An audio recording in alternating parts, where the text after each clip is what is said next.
I know. Don't start recording yet. I started recording. You did. All right. Let me get out of my hospital room. Okay. And I obviously work today. Do you want me to stop and just start over? No. It's totally fine. It doesn't even matter. This is just kind of funny that this happened this way. So what do I want my background to be? Woo. Hmm. Oh, I think I like the beach. Is that pretty? Oh, that's gorgeous. Yeah. I'm wondering too, I'm noticing, perfect. I was gonna say your chin was like, Cut off.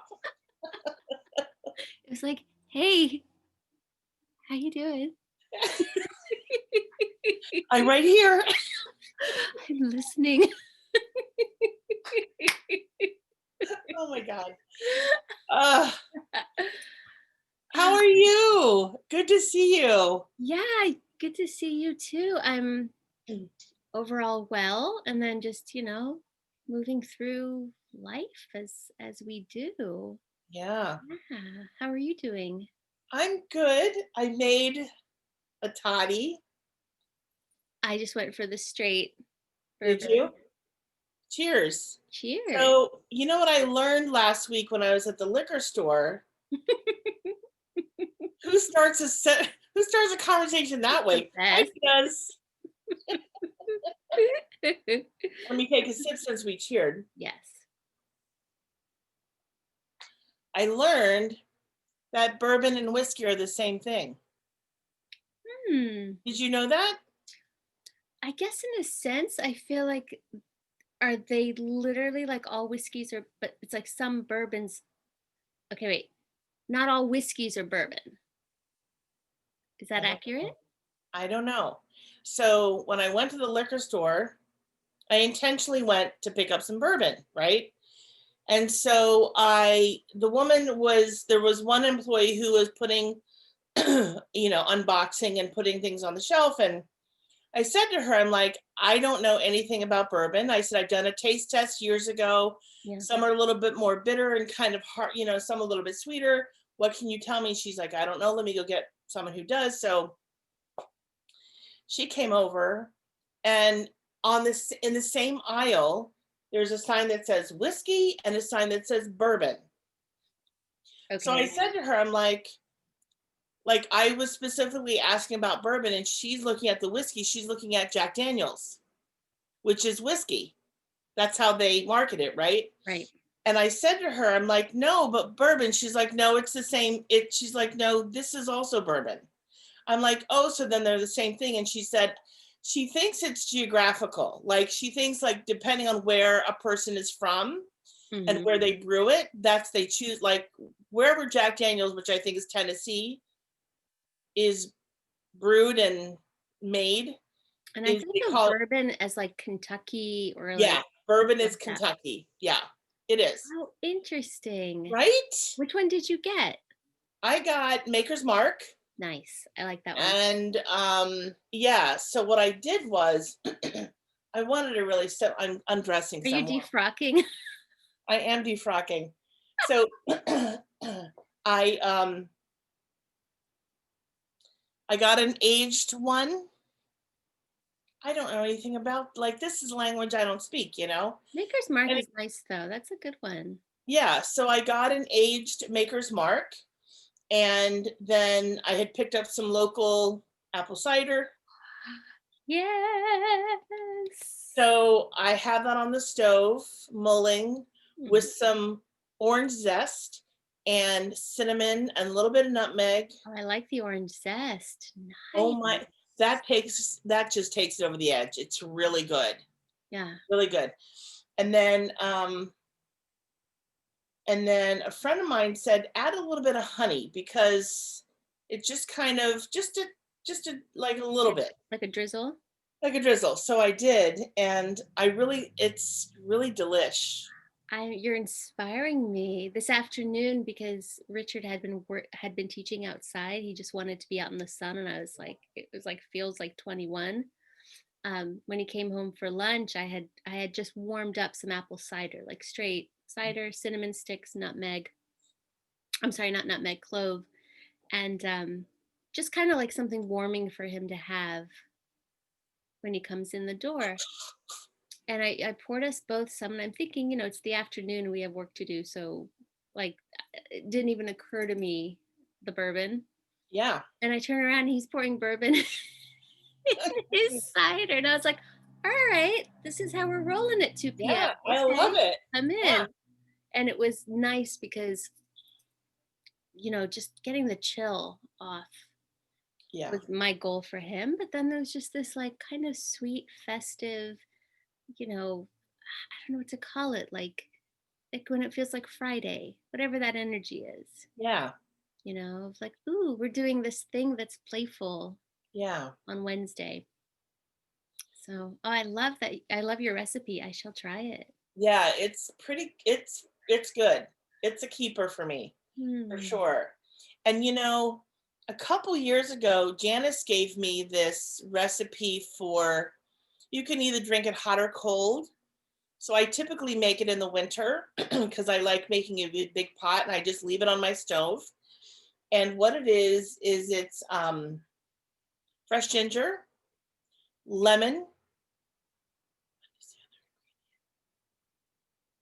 lemon, ginger, and oh my god, it's is it? I mean, I add honey because it's really kind of tart because the lemon. Sure. Because I jack it up. Like I really like I slice the ginger. I put a ton of ginger in because it's water based. Put a ton of ginger in. I put like 3.5 lemons. Like it's really tart and you know. So I do need. Ooh. So I do need some honey to take off the edge. Yeah. I'm trying to think of the third ingredient. It'll come to me. But anyway, I'm like, oh, I need to start making that again, and then add a little bourbon and that. Well, and I'm happy to send you a little list of, our favorites in case you just Mm, need like a little short list of bourbons to mm, try. Yeah, that's so cool. yeah. Do Mm. you have any sweeter bourbons that you like? Um, I mean, I like Maker's Mark. I do really enjoy Woodford Reserve. That's probably one of my favorites. Basil Hayden's a little bit more pricey, Okay. but I find that one is just like, to Mm. me, yeah. And I notice too, if I have a little bit of like coffee or chocolate, try that. That's something that they, like the connoisseurs recommend, is like a little square of dark chocolate Mm. and then the bourbon. It's like a palate cleanser, so you're going to get more of that sweetness Oh, and okay. maybe more of the pepperiness. Hmm. So see what that does for you, because we've done that sometimes. It's just like have that, and then you're like, whoa, there's way more flavors coming out. Yeah, yeah. Yeah. Okay. Hmm. Hmm. Yeah, I love trying new things. Oh my gosh. Yeah. Yeah. I need that. Like my brain does thrive on novelty, and not vapid novelty, but like when's the last time I did something for the first time and how that engages my brain, and activates. It's like the twinkle lights, in the brain. It just activates like, oh, here are the skills I have that I can put towards this new thing. Hmm. And also just reaffirms like the skills I've honed are transferable. Like Right. they can move around to different things. Yeah. I love it. Yeah. Yeah. I'm appreciating the novelty of new things, you Hmm. know? And even though it wears off after a while, but I'm just like, oh, and the memory of really like if it's something that I really enjoy, there's nothing better than that. Like I love that so much. If it's if it's a new recipe that I've tried, I'm like, damn, I kicked ass in that recipe, right?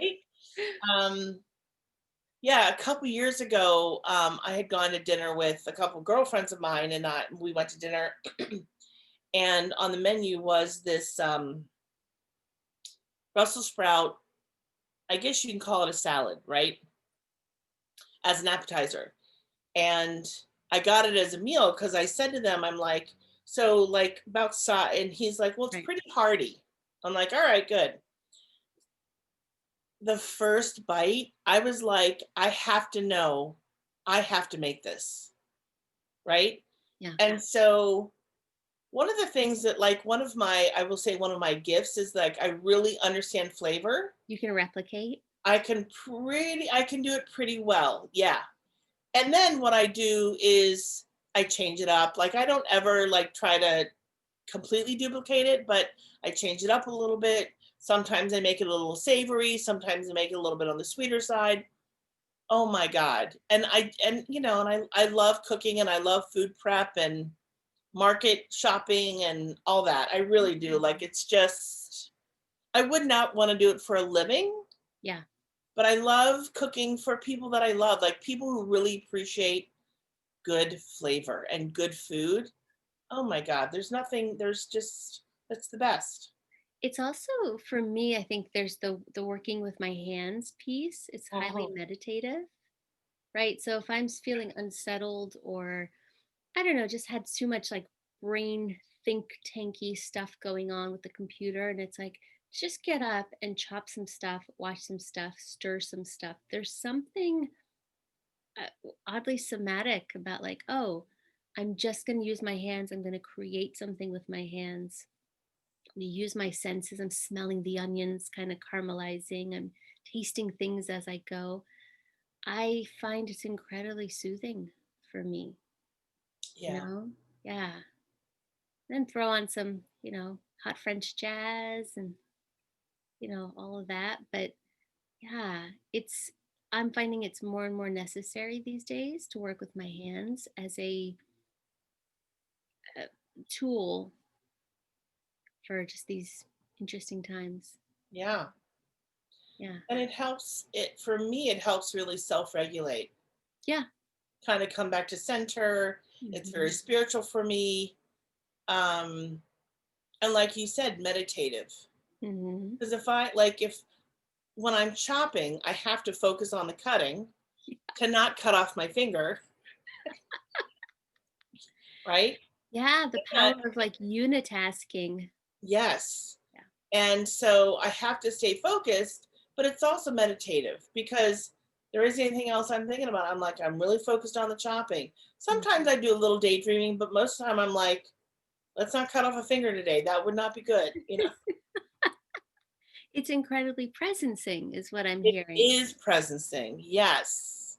Yeah. I Yes, agree. for sure. I feel like, I haven't done it in a while. I have like all my paints and stuff over there, but the winter months start to really invite me into like just being more crafty Mhm. also, right? Like a little bit more noodling on the piano, a little bit more painting, a little bit more um even, we're kind of like uprooting all the grow box stuff. Like there's just this and even not that soil is going to be something we're going to be working with much longer, but even like putting logs on a fire and touching like something earthy in the cold months Mhm.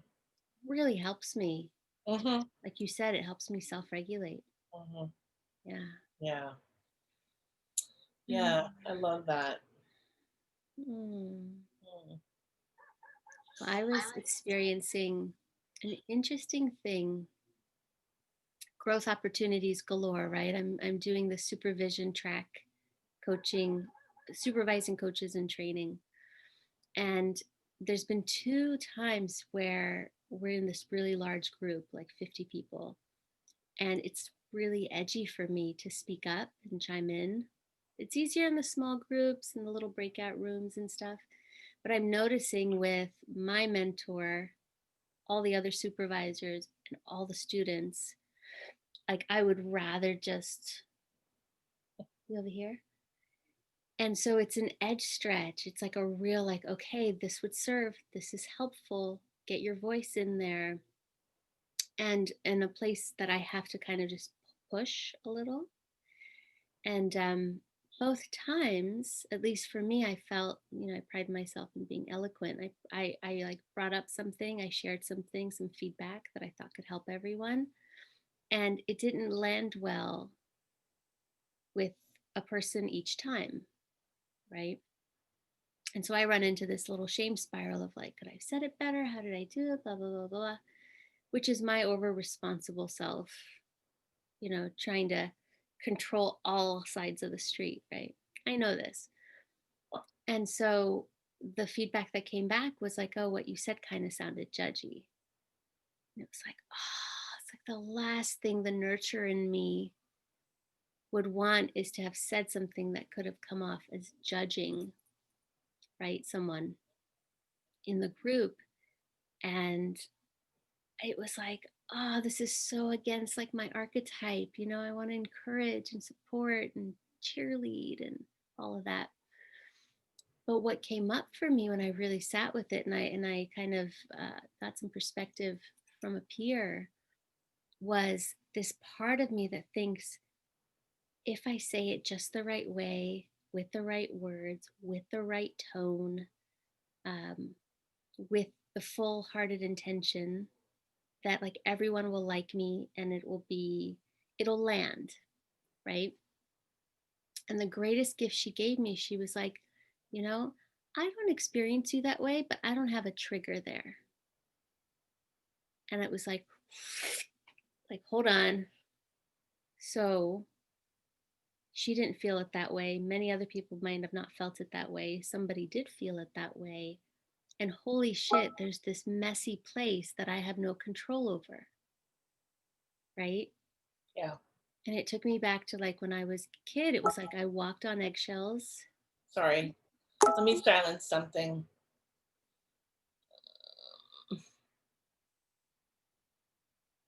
Okay.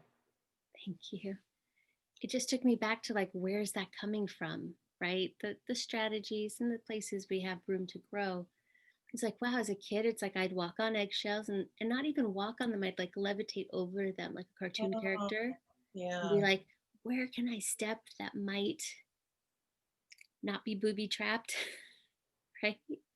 And like really thoughtful, really trepidatious, really thinking it through, like efforting, and then standing there and like booby trap, Right.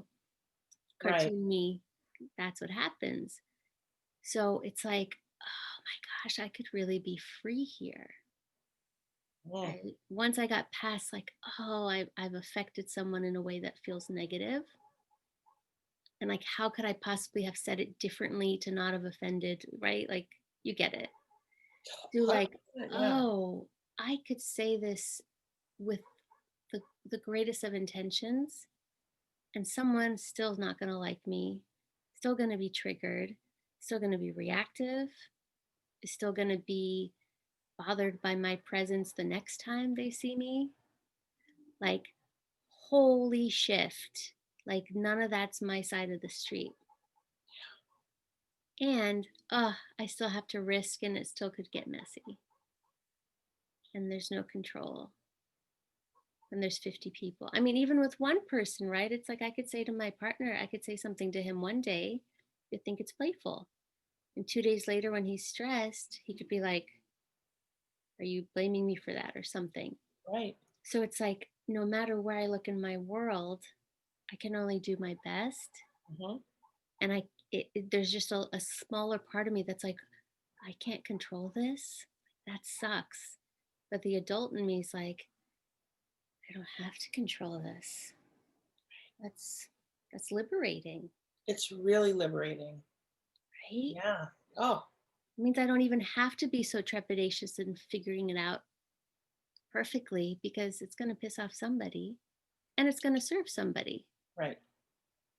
So like, oh wow, I don't have to like be filtering through this whole, you know, it's like Yeah. a whole production going on in here. It's exhausting, isn't it?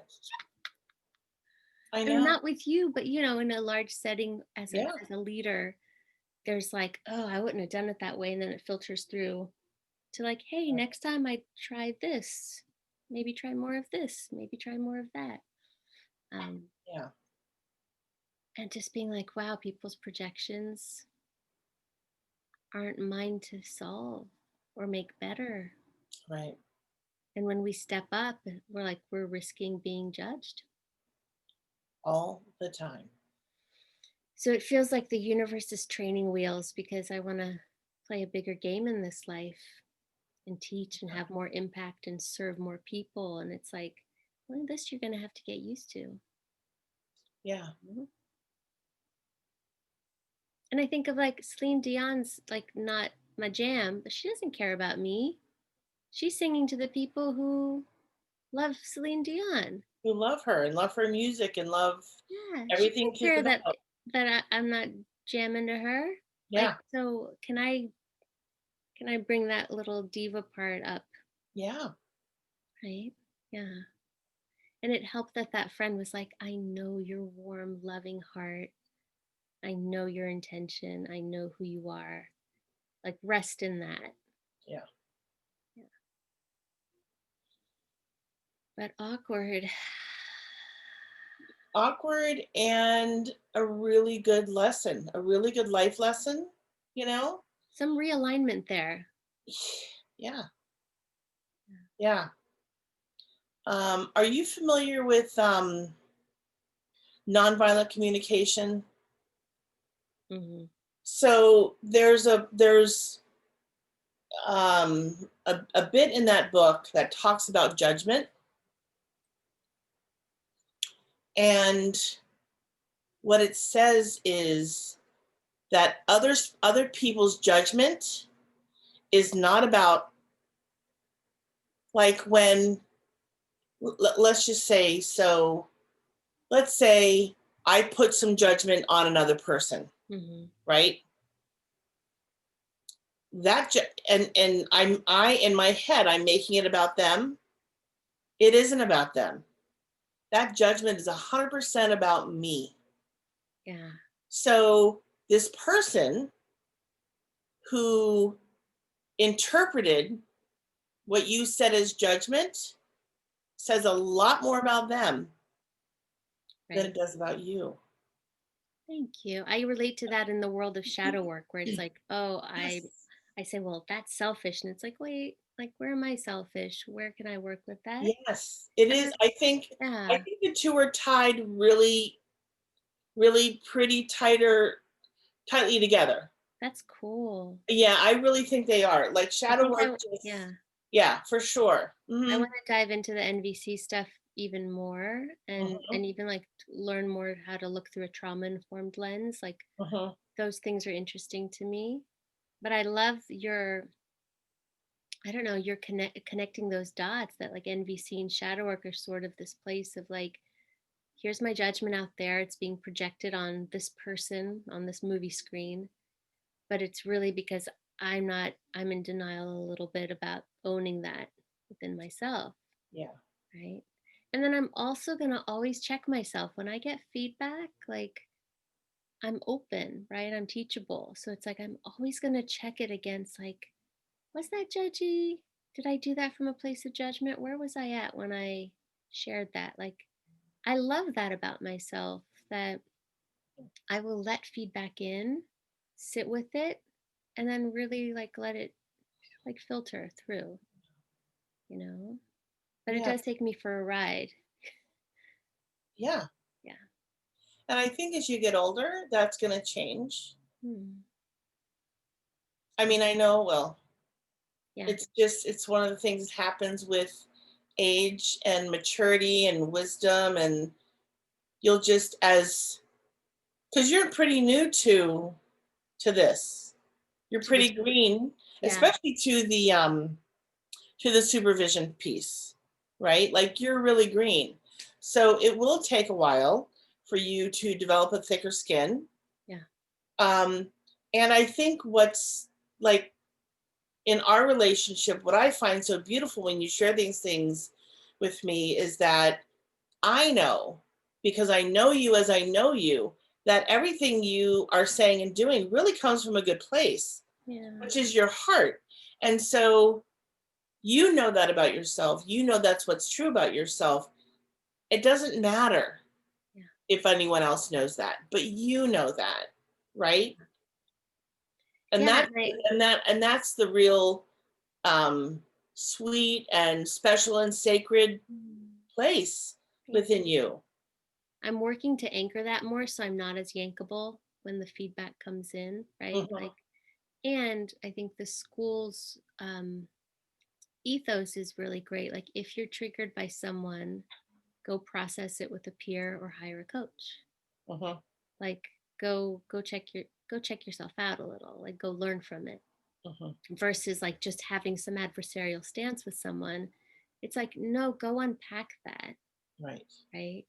One of my favorite when I started school there, um, and she's now a dear friend, but the first person that reached out to me for a partner call was like, I'm reaching out to you because in the first large group, your energy was the most challenging to me.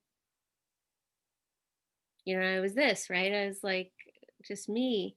And she's like, it really challenged me. So I knew I had to lean in and get to know you. And we've become like the best of friends. And I That's thought, oh my how god. cool to own that, to not be like, you're too big and expressive and, whatever, Yeah. to be like, that challenged who I'm being. And I got curious about that. Yeah. What a world if we all did that. Oh my gosh. Right? I know. Wow. Oh, I love that. Mhm. Yeah. Yeah. Mm. Thanks That's for beautiful. listening. That was a big thing for me today to sit with. Yeah.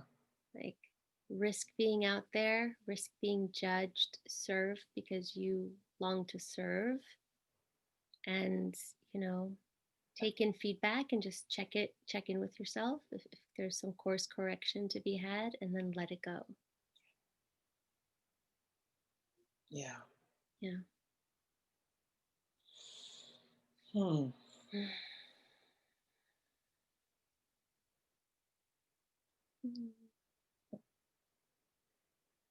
Thanks for seeing me. I feel really seen and held and gotten in a way that, when we feel known, it's like medicine. Welcome. Mm. Yeah. Speaking of feedback, Yes. Oh no. today was day 2 of students. I had, oh my God, how many students did I have? I had 8 students yesterday, 8 students today. I have 8 tomorrow and 8 on Friday. Wow, that sounds intense. It's intense and it's a lot. Um, yeah, it is. It's intense and it's a lot. And I'm playing a patient who there's no diagnosis really. I mean, it's like a GI situation, Yeah. but I'm portraying someone who is in pain, Mm. like an 8 plus out of a 10 scale, right? Plus. So I'm portraying someone who's a lot of pain, and I have to be really kind of bitchy and short And in pain. and Yeah. in pain, right? You kind of have to be the wounded animal. Yes. Yeah. And these students, I would say the majority of them have handled it really well. So giving them feedback has been actually kind of easy. I only had one student who didn't, and I had one student yesterday and I had one student today who didn't really, not even didn't really, they just didn't show any empathy. Oof. Yeah. And so, Like flat, like poker face. Like, what were you seeing and experiencing? as I was sharing them with them, my pain and my pain scale and telling them where it is and all that kind of stuff, they were like, okay. And then they would just move on to the next question. And I'm like, and I'm really working hard in my head to stay in character and not to judge them for not showing empathy. And I'm going, wow, Yeah. wow, can I just get an ounce? Right. You And are know? you that nervous or unable to self-regulate? Like, what's going on here that you're missing this moment a little bit? Right, right. And but you know what? They heard the feedback, they took it in really well, which was great. And And I said, a person doesn't need a lot of empathy. Sometimes it's just a little nugget, like, Yeah. I am really sorry you're going through this right now, or that sounds really hard. Yeah. It doesn't matter what it is, just a little bit goes a long way. And they're like, okay, I get that. And I think it was just sort of like it slipped their mind, or they were so focused on the Of course. questions, and Yeah. and we do what we do so that the program is the SP, standardized patient program, part of the curriculum, is designed so they can learn how to communicate and have rapport with patients. Yeah. And so, and I think what they forget that piece. They're always focused on, am I asking the right questions? Did I ask enough questions? And I'm like, if I'm in that much pain, I don't want to be asked a million questions anyway. Just give me the freaking morphine, you know, which is really true. I mean, if I was in that much pain, I would just be like, can I get a morphine drip? Like, just stick a needle in me, and Yeah. then you Shut can up. ask me then you can ask me whatever you want to ask me. But seriously, when Here's someone's the in, button. right, Yeah. yes, exactly, yeah, I love that you do that work because I think in this society, this isn't entirely their fault, but in this society, it is celebrated to be like productive, strategic, intellectual, check all the boxes, right? And the emotional deficit is real. And I think you and I, as empaths, catch that. Like, that's a place I sniff out. And it's funny you say that because in my feedback, it was about the coach in training not having any affect, right? Like, this person's going through a breakup, they're grieving, they're actually struggling to get into their emotions. And the coach was just sort of like, okay, and asking like the back to back questions. And it's like, hey, like, you can totally be human here. Like, you can be like, oh, that sucks. Like, don't go into your emotions too much, but like, share impact and be emotionally impacted. It might actually help the client with their experience uh-huh, to get someone going, man, that sounds really hard, like you're saying, because that flat affect, personally, I find threatening. uh-huh, Like, if for an hour I'm talking to someone about my world and I can't tell if they're attuned, if they're sympathetic, if they're anything, uh-huh. that doesn't make me feel very seen. So, you know what I Right, mean? And what I'm hearing you say is like, yeah, then when you're in that kind of pain, it is really healing in its own way for someone to say, man, that sounds really intense and painful. yeah, Sorry. And we're going to take care of you, yeah, right? We're going to get you the care you need. yeah, yeah. Because I think at the end of the day, because I'm aware that there's only so much that can be done, Right. and at the end of the day, that's all people want. They just want to be heard, seen, witnessed in their humanity. Like, if we can just do, if human beings had one experience a week, not even a day, just one experience a week where they can be human with another person. Can you imagine the healing that would happen? Oh my, like, my heart, I'm just like, oh my God. I can't, like, it's almost too much for me to take into my heart. Yeah. Yeah. Like, I it's can imagine because we've had that, we've had the once a week since right. early, You early and I, COVID, yes. where it's like, Right. oh my gosh, how soothing is this? No matter what's going on, there's a place to be known, right? Even with the clients, it's like beneath the story, beyond the details, they want to feel known. Don't we all, though? I think Yeah. so. Yeah. Yeah. Mm. Yeah. I'm really learning so much from your wisdom and from your years of giving feedback to students because yeah, it's it's such a beautiful, rewarding thing, and it's a little wobbly when you begin. Do you It- remember when you started what it felt like? yes. You do?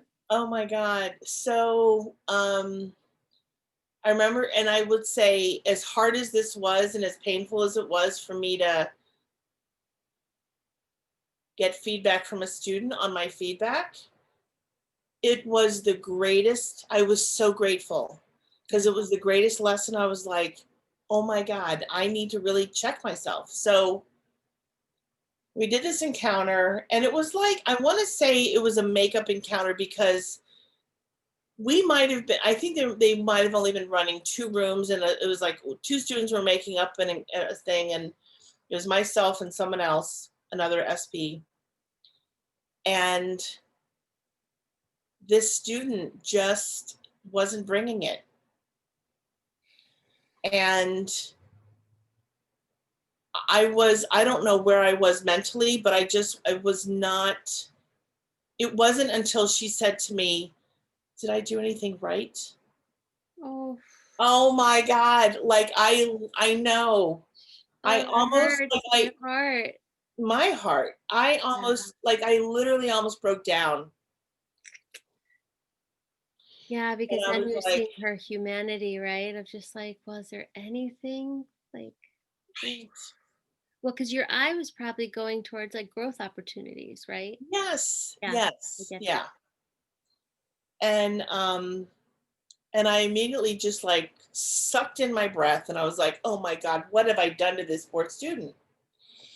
And I think she was like a first year or second year medical student, so they're really vulnerable, and Yeah. they learn, and they're working so hard, and they're spending a lot of it's so many things. And she said, am I doing anything right? And I'm like, and I immediately stopped, and I just said, I am so sorry. And yes, you are. And so I literally, within 30 seconds, I was able to tick off 5 things that she was doing fabulously well. And I just, hadn't incorporated those into the feedback. I was like, so I know that, so here are some things you can improve upon next time, blah, blah, blah. And anyway, it doesn't even matter why or how it happened. And I was like, oh my gosh. So Mm. then I went to my supervisor, both of them. One is a trainer. Chris is an awesome trainer. And Penny, who does a lot of anyway, both of my supervisors. And I went to them, and I was almost in tears. And I just said, look, I want you to know that this happened. And I want to sit with the two of you and watch the encounter because I want to get better at this. Because I was pretty new. I had been working at Drexel Medical for maybe a year and a half at that point, and then I started at the osteopathic hospital. And this was an osteopathic student. So I sat with them, and I just, look, I'm like, I feel terrible.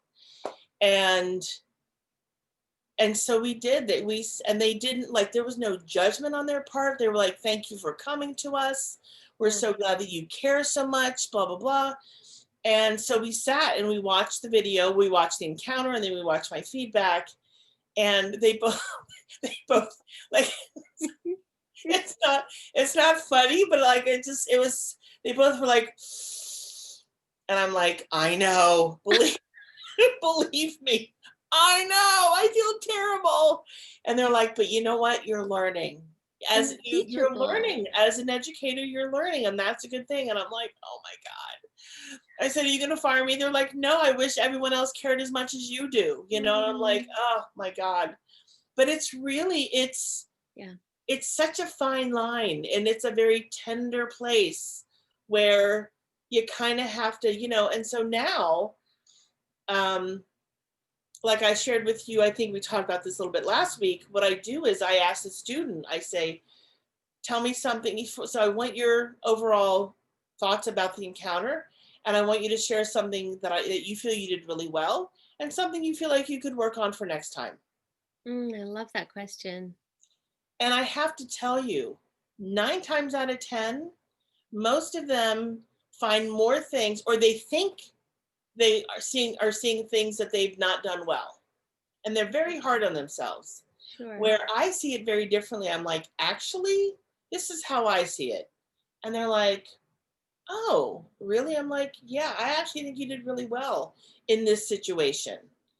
Um, we often work on communication, like better ways to ask a question, Yeah. because sometimes it's like with medical jargon and what, like, how do you articulate a question? And they're like, is there a better way to ask this question? Or can I improve? Like most students really want to learn. Hmm. Like they want to know. Yeah. Anyway, it's, boy, I love that you did that though. I love that you, like they said, cared enough to want to learn how to do it better. And I relate to that. It's like, oh man, I certainly don't want anyone to feel, I mean, they're going to feel what they feel, but if there's something I can do differently to support, and I'm hearing like being able to titrate between positive feedback and constructive feedback and have it balanced in a way that feels, you know, feels whole, like whole for someone. Yeah. And I just think back to when I was a student and, my superpower was like being a nurturer, right? But that would mean I was coddling my clients a little when I was a student, right? Like, oh, mhm, you're doing great and all that kind of stuff. And my mentor said to me, and I think it was like the greatest way to give feedback, like, you know what? Your superpower is like nurturer all the way, and that's incredible. And I believe there's a fierce challenger in you. Like, mhm, let's bring that yeah, online. So it wasn't like you're not doing this, right? Like he could have just said you're not challenging enough. But what he said was, and I believe it's in you, which is just so uplifting and encouraging. So yeah. And he also told us when we started in September, you're gonna fuck it up and it's gonna be messy and you'll learn. And it's like, right. oh, here we are. Okay, you know. And there's place in us that doesn't want it to be messy. Like, how are you gonna grow? How are you gonna learn if you hadn't had that experience? I know. I Would know. you be as good as you are now? No, I wouldn't. And and then I almost said, and I wouldn't be as compassionate. I don't know that that's necessarily true, but I would not, I don't know that, I think it would have been maybe a couple years down the road until I had the awareness. Mm, I'm really glad that I learned early on. yeah. Like your So on ramp for grateful. that was like, Yes. mm, Yes. Yeah. thank you for sharing that. Feels expansive and like gives permission for the growth to happen. Yeah. Yeah. Mm. Yeah. And I mean, think about like each of us giving ourselves permission to grow and to fuck up and to learn, and but then to receive that from other people, like your teacher who said it's going to be messy, you're going to mess up, it's just the way that it is. Instead of everyone, because I can't say that your teacher speaks the same language as a lot of other people, Mhm. but I think a lot of times we're taught something and we're set out into the world to share that information, and we're kind of expected to do it, or the idea is that we're expected to do it perfectly, It and is. that's just, yeah, and I'm like, that is not reality. Yeah. I am human. I am going to mess up big time. I'm going to mess up you know um it's, yeah, it's so true. And I think probably I'm going to speak for myself. I know that I am my biggest critic, Hmm. hands down, 100%. And so when the first time, like, we did the She Weekend a couple weekends ago, right? And I guess it was, so Friday night, I went back and I watched, so we recorded the whole weekend. And I watched myself on Friday and I was like, I didn't like the way that I had presented. Like, my colleagues had given me wonderful, they're like, oh my God, you held it together. You really, because I was one that did the intro, and then I mean, I was really very visible on Friday night, on the first night. And I was completely critical of myself, feeling like my tone was too harsh or whatever. And I'm like, what is that about, Heidi? Like, I can really beat myself up. And so I realized that everyone sees themselves very differently than the way the rest of the world sees us, Yeah. right? Yeah. Um, and And that's just, it's part of the learning curve, and Mm, it's part of self-acceptance, you know? Um, and I will say this is helpful. yeah. Like, even though, like, we're doing a podcast and we're gonna at some point we will market it however we do that, I right? don't know. Yeah. And whatever happens, but, like, I'm finding that for me, this is a really good learning Hmm. experience, even though, like, we're putting it out there and it's on YouTube and it's viral and all that kind of stuff. I'm like, "Oh, I I'm learning, like, what I think looks good on camera, or how I think I purpose what I how I feel like I do when I present myself." I'm like, Yeah. "Oh, okay." So it just I think it also depends on the day. Yeah, and the Yeah. whole like when we're beginning piece, right? I know when I was first starting vocal lessons, I don't know, a little over 15 years ago, and I'd be listening to like Tori Amos's new album or PJ Harvey's new album or Heather Nova's new album, like people I really admired. And like I couldn't hold a candle to that, right? With my sixth voice lesson, let's say. And I'd be like, oh, but I want to be like a veteran. I want to go from here to here. And I want to skip the middle basically, right? Where all the juice is. Yeah. And my coach at the time said the greatest thing, she was like, listen to their demos. Mm, Don't listen to them 15 years in and compare.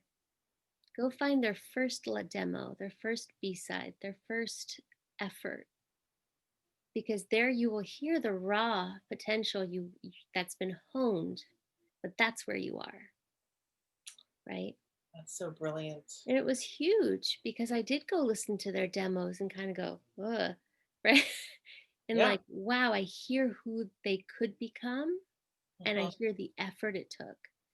Um, Similarly with, I mean, gosh, with everything, right? It's like the coaches I admire have 1,000 hours of coaching over me under their belt.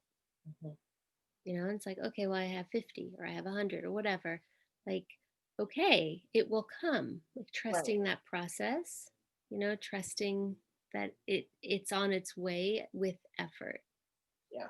Um, the 10,000 hours thing, I don't know how specifically accurate that is, but the essence of it, I love. I love this idea of like, wow, it's true. I've done shadow work for over 15 years. I can talk about that in my sleep. Like, ask me anything, I can go there. Vocals, I can figure out any song with enough time. Um, or I need to then work on the mechanics if I don't have them, right, physically. So it gives me hope having done a few things like that already to go, okay, you're 2 months into something. It's like, I was picturing like if I was just about to go learn tennis for the first time, I'd be chasing that ball a lot. Right. And if Right. I was upset that I'm not like running fast enough to hit it every time, like, professional tennis players, Right. like what's the payoff there? What's the point of doing that? That's a question I'm having recently. Mhm. It's like, what's the payoff Mm. of judging ourselves? Right. There's got to be a payoff.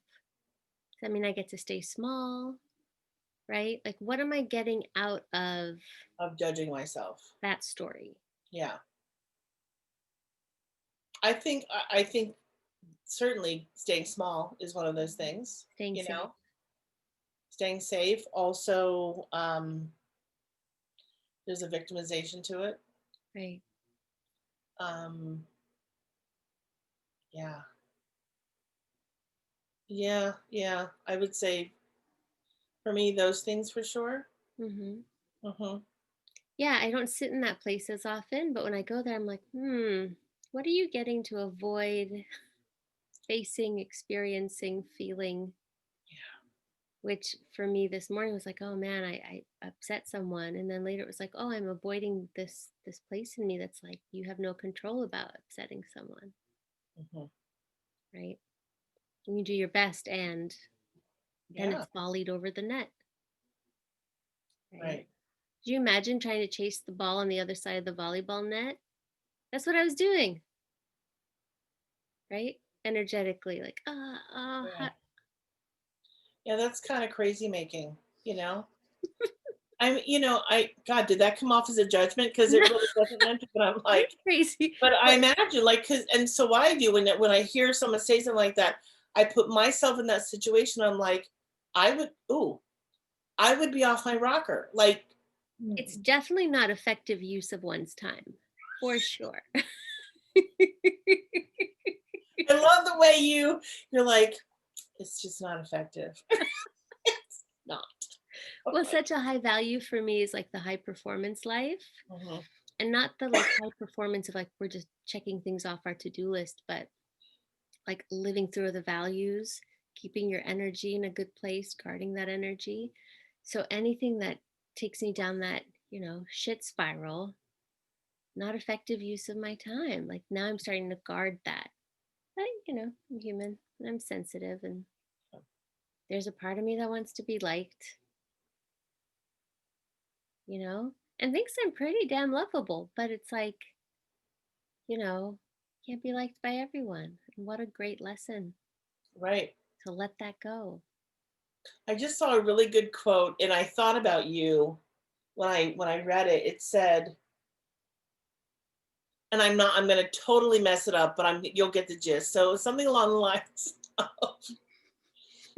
stop caring, something along the lines of stop caring about everyone liking you because you don't like everybody. That's true. Isn't that true? That's so true. I will find it and I will send it to you because I'm like, yeah, yeah, Yeah, you're right. I don't like everybody, so how can I expect everyone to like me? right. I love Br- that. It really Brilliant. almost helps like depersonalize it, to be like, It oh, yeah, does. that's true. I casually don't care for certain people. Yeah, yeah, and it's okay. It's Yeah, okay to not like everyone. yeah. And it's like we don't have to play in the same sandbox. That's okay. Right. Yeah. I love that. Oh, I feel like I'm sitting on some of my like freedom right now. Mm, You know what I mean? To yeah, really get this, like I'm chewing on it, but to really digest it feels like a whole other level of um, honesty, transparency, authenticity. Yeah. Because if I don't care about everyone liking me, maybe I'm going to serve even better. I'm not curating my words, walking on eggshells and being like trepidatious. And then it's like, well, it's almost like if you're trying to be strategic and the thing you fear happens anyway, you might as well just shake all that off, yeah, right? yeah. One Mm. of the greatest pieces of feedback that Kate ever gave to me, you know who I'm talking about, Kate, The core thing. my Yeah. core therapist. Yeah. She said to me one time, she said, and I was in HBM, so I was in a holistic business mastery program with her, Mm. and also this core energetic support or uh, process group. So we were in relationship for a long time on a professional level, two different things, but anyway. And she said to me, "Are you?" She actually put it in a sentence in a question. She said, "Are you aware that you are very calculated about the way that you talk and the things that you're going to say?" And I was like, "Yeah, I know that I like. I'm very aware of that." Yeah. And she said, "Why do you do that?" And I said, "Well, a couple reasons." I said, "I want to come across as articulate, intelligent, thoughtful, Right. and I'm also a slow processor. I don't process things, especially when I'm deeply affected by them. Mm, It hmm. takes me it can take me days or weeks to kind of like Yeah. unfurl and unlayer the onion, like peel 100% back. when it's higher stakes. Yeah. Yeah. And she said, "What would it be like if you weren't so calculated?" And I said, "That scares the crap out of me." It's edgy. It is. And I said, it makes me, I said, it's scary to me. And it also, I would feel like I would be more like my mother, because my mother doesn't really have a filter sometimes. She can There's a really be shadow there direct. of it being like this completely reckless vocal vocalization of things. Yeah, it can be a little, Yeah. I think, as her daughter, as I get older, it doesn't affect me so much, but it's always affected me. My other three siblings don't really tend to be as affected by it as I am, because I'm really a deep empath, as you know. And so the other thing that I noticed too is, like, when we're in public, and let's say we're at a restaurant, and I don't want to, I don't want to use the word demanding, but she's just very direct. My mother is one of the most direct people I've ever known, like, really. And so there's something liberating to that. Like, there's a part of me that really appreciates it, and then a part of me that's just like, oh my god, I cringe, right? And so we can, like, anyway, so we can be at a restaurant, and she'll, like, the waitress or waiter will bring over menus, and before they have a chance to say, can I get you something to eat, she'll just, sorry, she'll be like, I want water with ice and lemon. Like, they haven't even asked her, she wants something. She's just, and I'm like, oh my God, are you aware of what you're doing?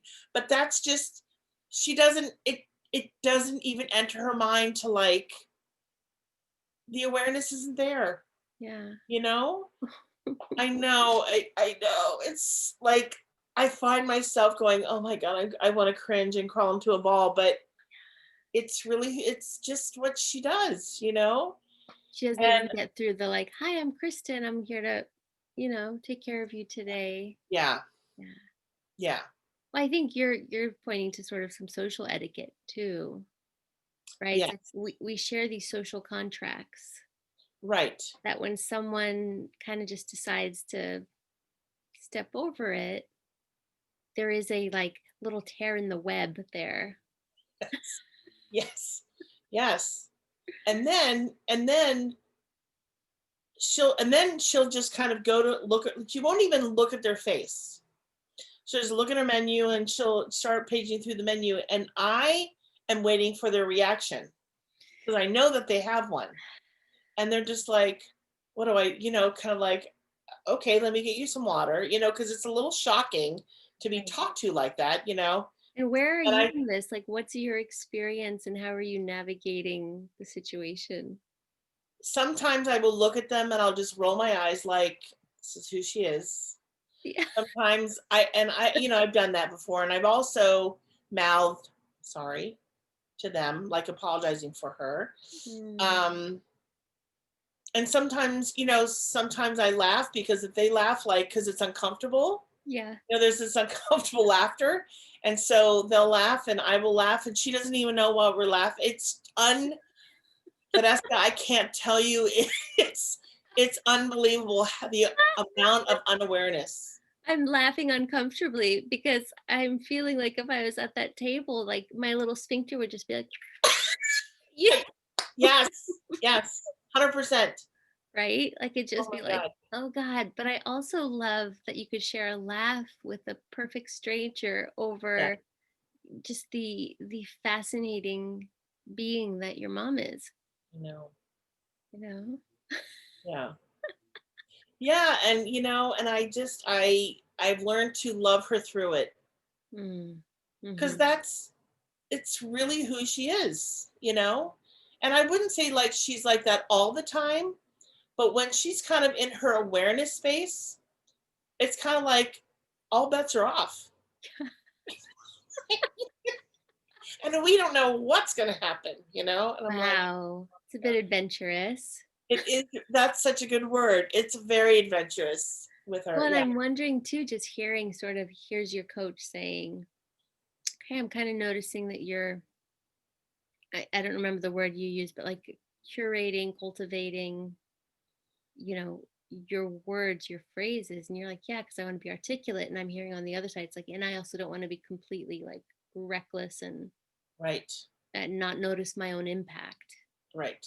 right? So there's Yeah. like, because of who you are, that's probably not going to happen Right. because it's filtering still through your heart, you know? Right. And I think I've had like a lifelong fear of not wanting to be that way. So I'm like running the like really in the complete different direction, you know? Yeah. Um oh yeah, Yeah. it's been a lifelong balance for me to kind of find my place, if you will. Yeah. Yeah. And find your truth in that, Yeah. right? Yeah. Oh, I can so relate. Like, you're like, that's a bit of a warning sign, warning label over there. I'm going to go this way. But then it's like, is all the way over here my truth? Because chances are you came into this world somewhere in the middle, you know? Hmm. Yeah. Yeah. I don't want to say somewhere in the middle because I don't know if that's true, but like there was a place that was you, and then there's like, not this. Yeah, So it's like, but definitely. what's really, do you feel like you've reached that in these years of giving feedback and having your own self actualizations where you're able to give feedback from like your truer zone? Yes. And I think I'm just plugging my Mac back in. Yeah. So the short answer is yes. And I think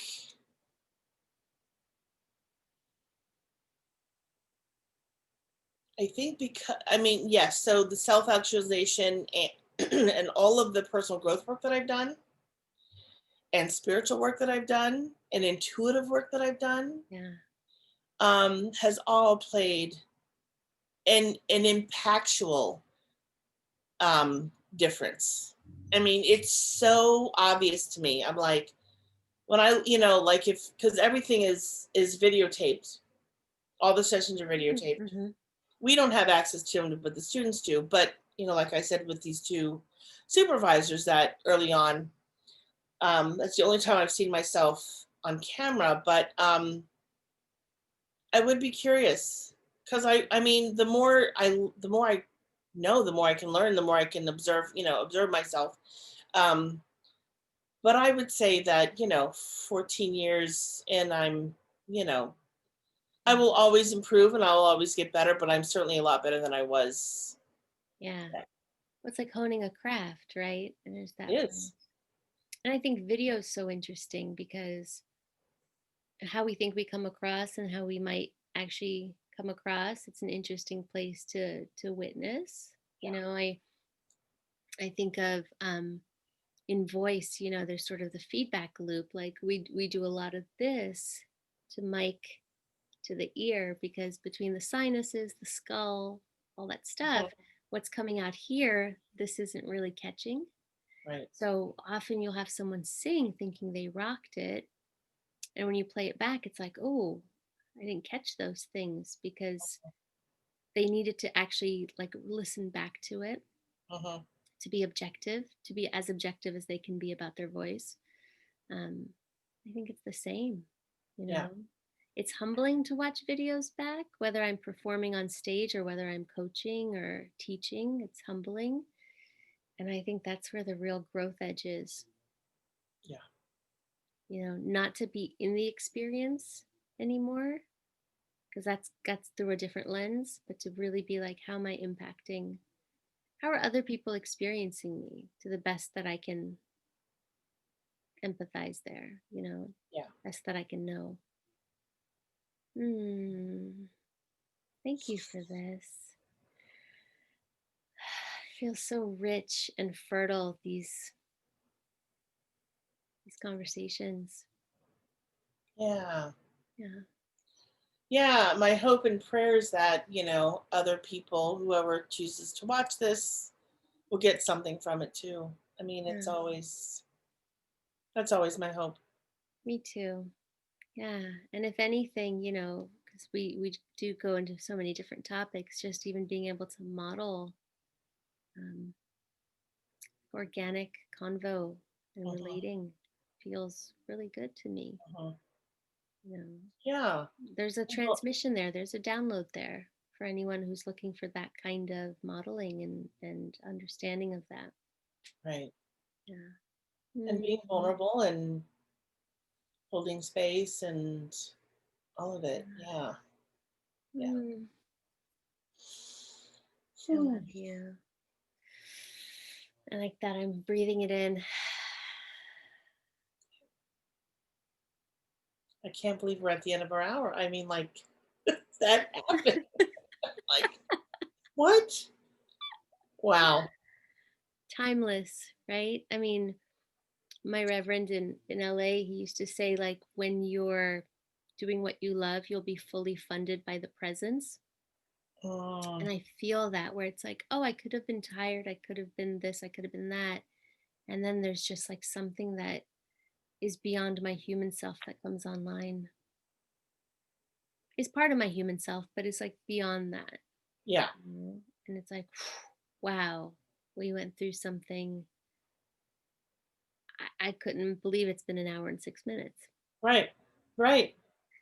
Yeah. I love you. I'm going to stop this recording. Thank you. I love you. Yeah.